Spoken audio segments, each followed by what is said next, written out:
so today I'm here with Mr. Yedis. He is an instructor in the Criminal Justice Department, specializing in forensics investigation.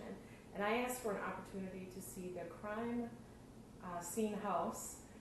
So thank you for letting me visit, and I appreciate it. So. Yes, you're welcome.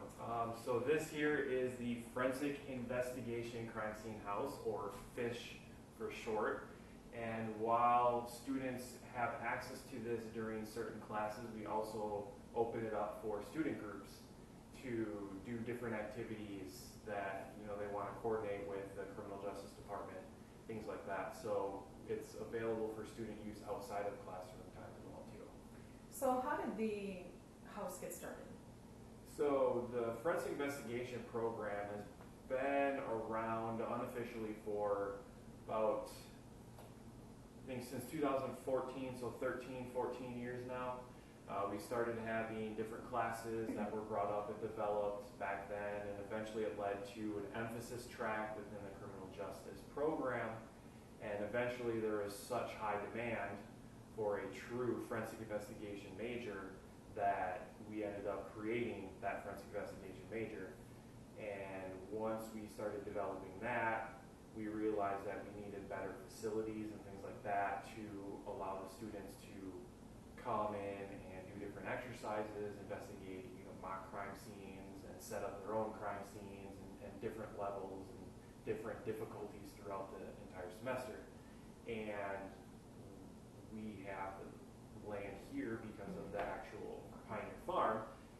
Some of the fields that this side of the farm owns, they weren't really utilizing, so we approached them and they said yes, we could borrow some of that land. And the house itself sits on about an acre of land, and then right next door we have the research facility where we conduct some of the outdoor type activities, the pig dig that we do every spring semester, different individual directed type thesis research that we allow the students to partake in and things like that. And with the necessity of having those facilities and not really having a space close to campus or on campus anymore to use besides classrooms, we contacted one of the other departments, the BCM, so Building Construction Management, and they designed and actually built, the students did, this house so that we can use it.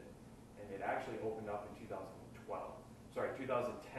was when the house opened up, and 2012 was when we adopted the official forensics major.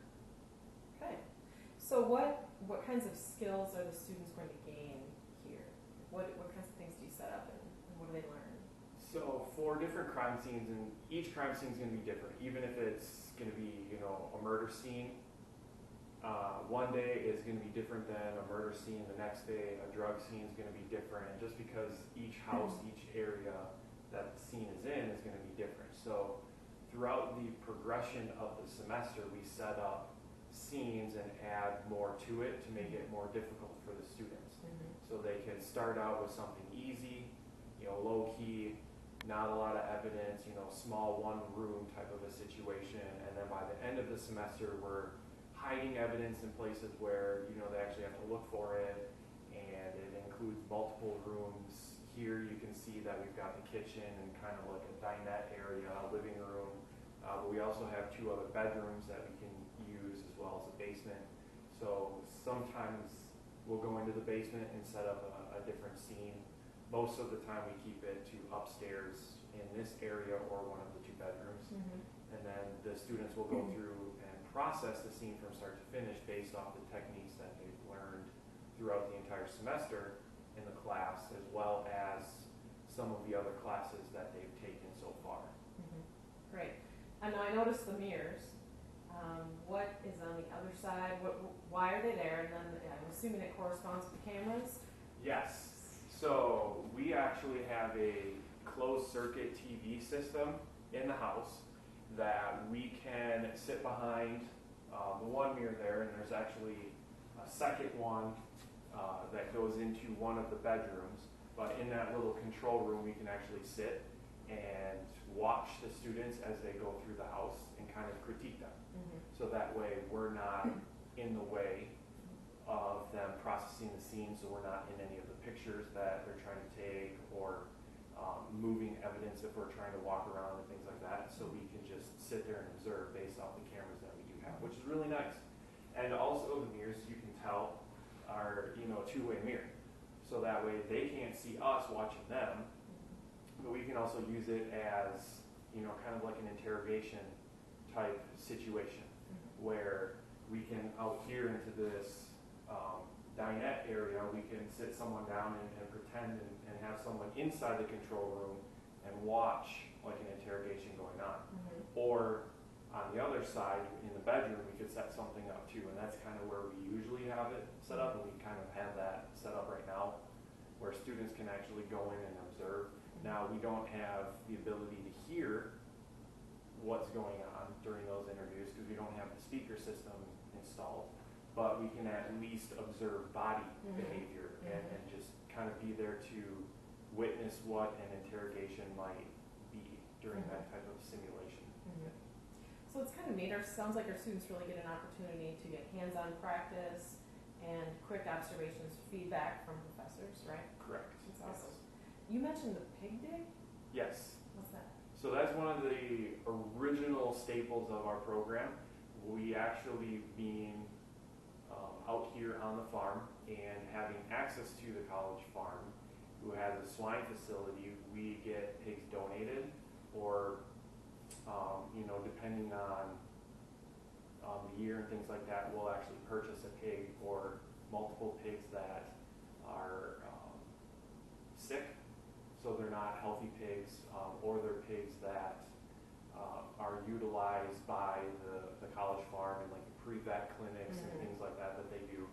So we kind of get them as more or less hand-me-downs, and then we'll actually bury them out in that field, the fenced-in field, and we'll kind of have that as a clandestine grave, come to known as pig dig. So that is a teaching training technique for students to have the experience, or a little bit of an experience, if they ever have to respond to a possible, you know, clandestine grave, you know, burial site, something like that. That's, you know, someone trying to hide a body out in a field or out in a forest and woods, things like that. So we'll actually have them treat that entire 1 acre fenced in area as the scene, and they'll have to go through start to finish. So proper documentation to include photographs and measurements.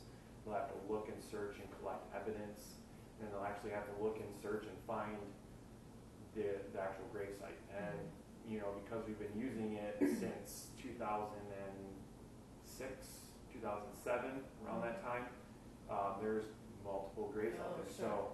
So there are a lot of different sites that they could choose from. So if we have a specific scene or scenario set up, we'll just make sure that they end up going to gravitating towards the proper grave, so they're not, you know, picking something that is, you know, 10 years old. Type of a thing. So that's one of the things that a lot of students in the FI program come to us, you know, and want to join the forensic investigations majors because they can use a pig dig.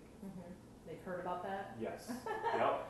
So I've been told multiple times, you know, as an instructor and an advisor, be like, when do I get to take the pig dig? Because that's why I'm here. I want to do that. Gosh. So. So what are some things, you must have to get ready for some things in the fall with the house. Correct. What do you got to do? So right now we don't actually have any scenes set up.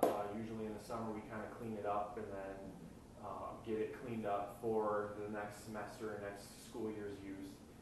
Right now we'll basically leave it empty with no scenes until the person that is in charge of the crime scene investigation course, he'll set up a scene and either add to it or kind of take it down and, you know, create a different type of a scene.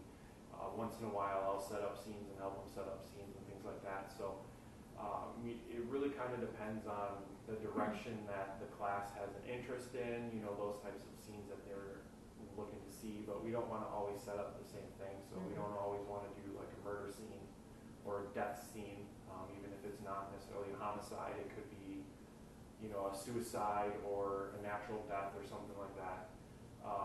We don't want to deal with drugs all the time.